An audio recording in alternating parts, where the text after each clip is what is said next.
Okay, so a common complaint I often get from new clients is they've been eating really well, they've been following a strict diet, but they're just not seeing any results from the effort that they've been putting in. Okay, so there are 4 scenarios that I'll discuss in this video that could be contributing towards a client not getting the results they're after despite dieting really well. So the first is that a client could be underestimating the total daily calorie consumption. The second is that they're overestimating the total daily energy expenditure.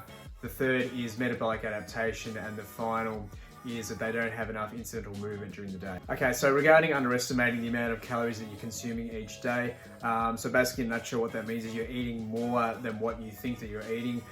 So how to correct that is that you need to pay closer attention to the foods that you're eating in terms of the weight and the size and the volume of your protein, carbs and fat that you're consuming and the overall calorie amounts. So an easy way to help overcome this and to be more accurate with your tracking is that the more basic the foods are that you're consuming and the less added ingredients there are to the meals that you're consuming, the easier it is to track. I'm not necessarily saying that you need to eat bland food all the time, but it is a lot easier to track if you know exactly what's going into the food that you're consuming. So foods that are prepared by someone else, or if you're eating out a lot, you don't know exactly the ingredients that are going into those foods, so it does make it a lot more difficult to track your calorie intake. You also need to be mindful to track every single thing that you consume during the day, including snacks and any drinks that you might consume that do contain calories. Okay, so the second scenario I'm going to look at is overestimating the total amount of energy that you've burnt each day.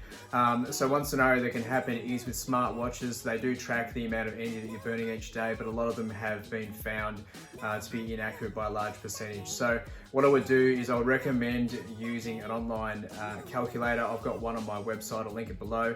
You want to make sure it takes into consideration your height, your weight, your age and your sex.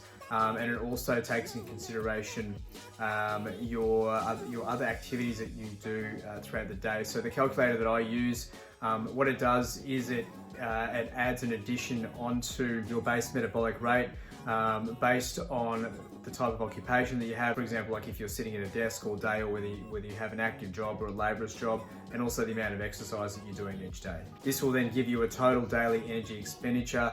Again, it's not 100% accurate, but at least it gives you somewhat of an accurate guide, and from that point you can then create a calorie deficit based on that, and then calculate your daily amount of protein, carbs and fat that you should be consuming. What I like to do with these calculators is err on the side of caution, or being conservative with the amount of energy that I'm trying to estimate that a client does burn each day if they're looking to lose body fat.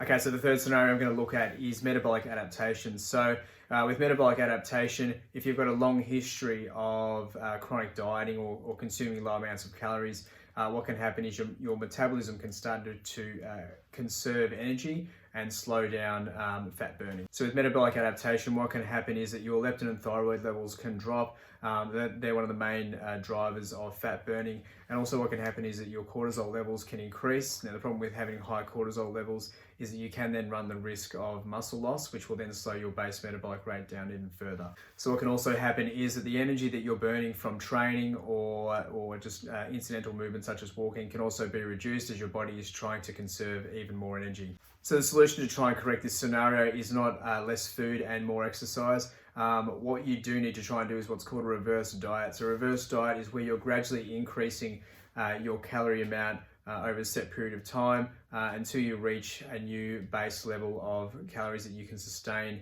without gaining a whole lot of excess body fat. So once you've been able to sustain a high level of calories for a period of time, what you then want to do is introduce a gradual calorie deficit, which will then help to facilitate further fat loss. So reverse dieting is a lengthy topic, which I won't be able to go through in this video, but I will cover that in more detail in a later video. So the final factor that I'll discuss in this video is not doing enough incidental movement throughout the day, such as walking. So in terms of incidental movement or walking throughout the day, the baseline goal is around 10,000 steps per day. So that will normally can take roughly around an hour of walking if you were to do it in one go.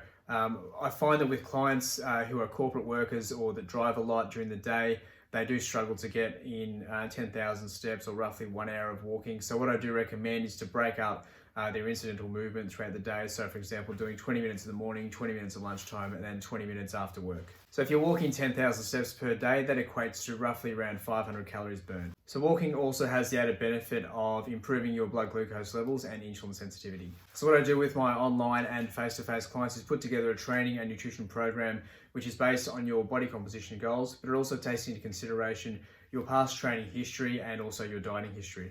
Your program will also monitor and set goals for daily movement activities, stress management and sleep. For full details, you can click on the link below or feel free to email me info@nickhallbodytransformations.com or you can DM me on Instagram. Thanks.